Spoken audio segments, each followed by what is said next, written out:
기자회견을 시작하도록 하겠습니다. 저희 오늘 기자회견은 장애인의 투표할 권리를 보장하기 위해 최근 활발하게 활동하고 있는 정계특위에서 장애인의 참정권과 관련한 논의를 진행하고, 이 논의가 반드시 이후의 선거에 장애인의 참정권 보장이 반영될 수 있도록 하기 위해 기자회견을 열게 되었습니다. 이 기자회견은 윤소아 의원님과 함께 장애인 차별금지 추진연대, 장애인권 발바닥 행동, 전국장애인 차별철폐연대, 한국뇌병변 장애인인권협회, 한국장애인 자립생활센터 협의회, 한국피플퍼스트가 주관하여 진행하게 되었습니다. 자, 우선 처음으로 정의당 국회의원이신 윤소아 의원님의 발언 듣도록 하겠습니다. 안녕하십니까. 정의당 원내대표 윤소아입니다. 헌법 24조에는 모든 국민은 법률이 정하는 바에 의하여 선거권을 가진다라고 되어 있고, 공직선거법 제6조에는 국가는 선거권자가 선거권을 행사할 수 있도록 필요한 조치를 취할 것을 명시하고 있습니다. 하지만 1948년 이후 헤아릴 수 없는 선거를 치르는 동안 장애인 참정권은 온전히 보장된 적이 없습니다. 일례로 올 6월에 치러진 지방선거 사전투표소는 전국에 3,512개소였지만 이 중 17.5%인 614곳은 장애인 접근이 아예 불가능했습니다. 수어 통역사가 배치되어 있는 곳도 단 7.4%에 불과했습니다. 분명 공직선거법에는 선거권 보장을 의무화하고 있지만 접근성, 장애 유형별 편의 제공 등은 지켜지지 않고 있습니다. 민주주의 제도에서 투표 행위는 국민이 주권을 행사하는 최고의 정치적 행위. 따라서 모든 투표 과정에서 장애인 당사자의 직접 참여 권리가 보장되어야 합니다. 또한 모든 장애 유형에 대한 정당한 편의 제공이 이루어져야 할 것입니다. 내년은 선거가 없는 해입니다.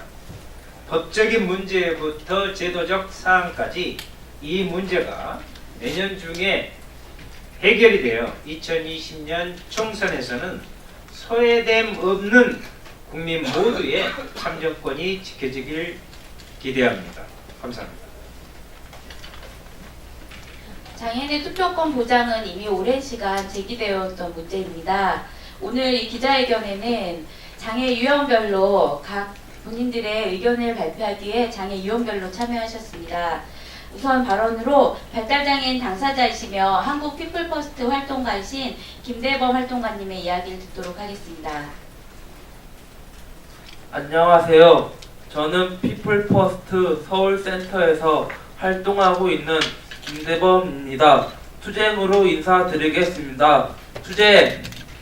제가 여기에 온 이유는 발달 장애인도 투표할 권리를 보장해 달라고 이야기하기 위해서입니다. 발달 장애인 참정권 운동은 지난 2016년 4월 13일 총선부터 올해 2018년 6월 지방선거까지 발달 장애인의 투표의 권리를 외치는 활동을 해왔습니다. 발달 장애인도 사람이고 국민입니다. 발달 장애인도 기본적인 권리를 보장받아 누구도 배제되지 않는 세상이 되었으면 좋겠습니다. 첫째, 정당과 선거관리위원회는 모든 발달 장애인이 이해할 수 있는 선거 공보물을 제공하라입니다. 발달 장애인은 선거의 과정에서 비장애인과 동등한 권리가 있기 때문에 여러 가지 방법으로 이해할 수 있는 선거 정보를 제공받을 권리가 있습니다. 발달 장애인도 이해할 수 있는 그림과 쉬운 글로 제작된 선거 공보물을 제공하고 선거의 과정과 내용에 대한 정보들이 많아져야 합니다. 전국적으로 선거에 대해 설명하는 지역 설명회를 통해 선거의 경험을 쌓고 익숙해질 필요가 있습니다. 둘째, 투표 과정에서 발달 장애인의 투표 권리를 보장하라입니다. 발달 장애인은 투표의 과정에 스스로 참여할 수 있어야 하며 아무에게도 방해받지 않고 스스로 선택하여 투표할 권리를 있습니다.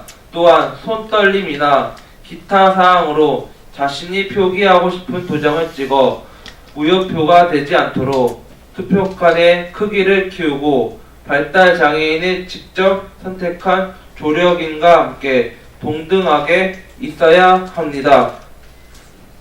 동승할 수 있어야 합니다. 셋째, 발달 장애인이 이해하기 쉽도록 정당 로고, 후보자 사진 등이 들어간 그림 투표용지를 제공하라입니다. 현재 한국의 투표용지는 글씨와 숫자로만 이루어져 있습니다. 그러나 발달 장애인은 글자뿐 아니라 그림, 사진, 색깔 등의 여러 가지 방법을 통해 정보를 기억하고 이해할 수 있고 이런 내용이 포함된 정당한 편의를 제공받을 권리가 있습니다.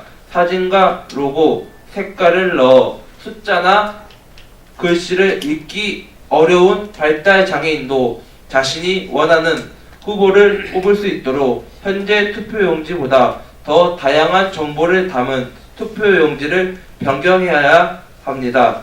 우리나라는 현재 공직선거법에 법 조항이 없어서 그림 투표용지를 또 없고 읽기 쉬운 공보물 자료를 만들어도 불법이라 사용할 수 없게 합니다. 하루빨리 공직선거법을 개정하여 대만이나 이집트 등의 다른 나라들처럼 그림 투표용지가 도입될 수 있었으면 좋겠습니다. 2년 후인 2020년 21대 총선 때 저희가 요구하고 있는 내용들이 반영되어 시행되기 위해서는 올해 안에 공직선거법이 발의되었으면 좋겠습니다. 부족하지만 경청해 주시고 이해해 주셔서 감사합니다. 네, 발달장애인 당사자분들의 강력한 요구가 있으셨습니다. 다음 발언은 청각장애인 당사자이시면서 2018 사회적 기업가 육성사업팀 핸드스피크 대표이신 김지연 선생님께서 발언해 주시겠습니다. 음성통역은 박미애 수화통역사께서 해주시겠습니다. 네, 안녕하십니까. 저는 제 1의 언어로 수화를 사용하는 김지연이라고 합니다.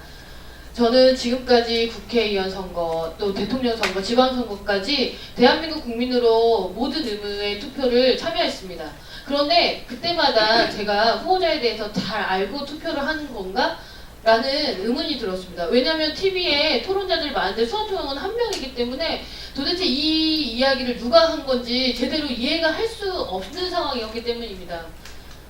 그리고 또 저희가 뭐 집에로 오는 투표 공고물을 보면 어려운 정책 용어가 너무 많아서 사실 그거를 다 이해하는 게 좀 어려움이 있고 또 그거에 대해서 사실은 저는 뭐 한글이나 이런 읽거나 쓰는 거에 약간 어려움을 느끼진 않지만 농아 어르신들이나 대부분의 농아인분들이 한글을 제대로 하는 읽거나 쓰는 거에 어려움을 느끼십니다. 그러면 그 사진만 보고 번호만 외워서 투표하는 과정이 생기는 거죠. 이번에 정부 지방선거 때는 사실 투표할 사람도 많고 여러 가지가 많은 정보가 필요했습니다. 그런데 사실 제가 사전투표를 하기 위해서 투표소에 갔는데 관외와 관뇌가 나눠져 있었습니다. 그런데 도대체 이게 무슨 의미인지 제가 잘 모르니 물어보니까 안내원한테 물어보니까 잠깐 기다리라 하면서 다른 사람 먼저 보내고 저 한 10분을 기다렸는데 어쩔 수 없이 그 사람이 저한테 귀찮다는 듯이 그 주민등록증을 그냥 가져가 버렸어요. 그러면서 저는 어쩔 수 없이 그분을 따라가서 투표를 하긴 했지만 이게 맞는 건가? 제대로 제 용지, 제 생각이 반영이 된 건지 사실은 아직도 의문이 많이 듭니다. 그리고 지방선거에는 수화 공약을 사실은 수화로 공약을 제시한 후보자들이 몇몇이 있었습니다. 예, 그래서 너무 저는 내용을 이해할 수 있어서 좋았는데 왜 다른 후보자들은 하지 않았지? 라고 생각을 하고 공직선거법을 보니까 이게 의무가 아니라 의무조항이 아닌 거죠. 임의조항이라서 해도 되고 안 해도 된다라는 거를 보고 제가 너무 화가 났어요. 저는 제 언어인 수화로 그런 정보를 전달받을 권리가 있다고 생각하는데 그런 걸 다른 전혀 배려받지 못하는 생각이 들었고요. 그 다음에 투표라는 것은 나를 대신에 권리를 찾아줄 수 있는 중요한 행위라고 생각합니다. 저는 대한민국 국민으로서 의무인 투표를 한 번도 빠짐없이 모두 참여했습니다. 그런데 오히려 그런 참정권을 보장해줘야 할 정부와 국회에서는 오히려 저희를 참정권을 방해한, 침해하는 느낌을 받았습니다. 그래서 네, 저희의 지금 요구하는 대한민국 국민으로서 당연한 요구이며 대한민국 정부와 국회에서 당연히 이런 내용들을 수용을 해서 공직선거법을 바꿔야 한다고 생각합니다. 네, 그래서 저희는 이런 것들이 모두 이루어지는 날까지 계속해서 요구할 것이고 계속 요청할 것입니다. 감사합니다. 네. 장애인 투표가 시작된 지 대한민국에서 투표가 시작된 지 70년이 됐습니다. 70년 동안 누군가는 이렇게 70여 년이 지난 시간에도 투표 자체에 접근할 수 없는 상황이 계속되고 있습니다. 마지막으로 지체장애인 당사자이면서 서울장애인차별철폐연대 활동가이신 문혜린 활동가의 이야기를 듣도록 하겠습니다. 네, 조금 전에 발언해주신 김지연님은 단 한 번도 빼먹지 않고 투표권을 행사했다고 합니다. 그러나 저는 국민의 권리로서 당연히 행사를 해야 되는 이 투표권을 제대로 행사를 해본 적이 없습니다. 왜 그러냐고 하면은 저는 그 앞에 계시는 분들이 보다시피 저는 휠체어라는 부장어를 타고 있습니다. 휠체어를 타고 투표를 하고 가면은 일단은 이 휠체어가 들어갈 수 있는 접근권이 되어 있는 곳도 있는 반면 되어 있지 않는 곳도 또 있습니다. 그러니까 접근권이 되어 있다고 하더라도 제 높이와 맞는 투표에 그 하는 곳들이 높아가지고 제대로 투표 용지를 볼 수가 없고, 그리고 도장을 제대로 찍으려면 제가 누군가의 도움을 받아야 되는데 이것들이 과연 제가 대한민국에 살고 있는 국민으로서 제대로 투표권을 행사하고 있는지 잘 모르겠습니다. 더구나 지체장애인은 아직까지 누군가의 도움을 받거나 누군가의 도움의 손길이 없이는 무엇도 제대로 할 수 없다라는 이런 인식들이 되게 강해서 나의 투표권을 제대로 행사할 수 있는 이런 것들이 제대로 마련되어 있지 않습니다. 저는 한 사회의 시민으로서 한 국가의 사람으로서 제대로 투표권을 발현시키고 싶고 제가 생각하고 있는 사람을 온전히 투표권을 통해 한 사람의 주권으로서 행사하고 싶습니다. 오늘 이 기자회견은 정개특위에서 많은 논의가 오감에도 불구하고 투표소 자체에 접근할 수 없고 투표권을 아예 행사조차 할 수 없는 국민에 대한 논의가 이루어지지 않고 있는 것을 많은 사람들에게 알리기 위해 마련된 자리입니다. 오늘 이 기자회견 이후에 공직선거법 개정 요구안 등 저희의 요구안을 담은 자료들을 들고 정개특위 위원실을 직접 방문해서 배포하고 설명드릴 예정입니다. 그럼 이상으로 오늘 기자회견을 모두 마치겠습니다. 참석해 주셔서 감사합니다.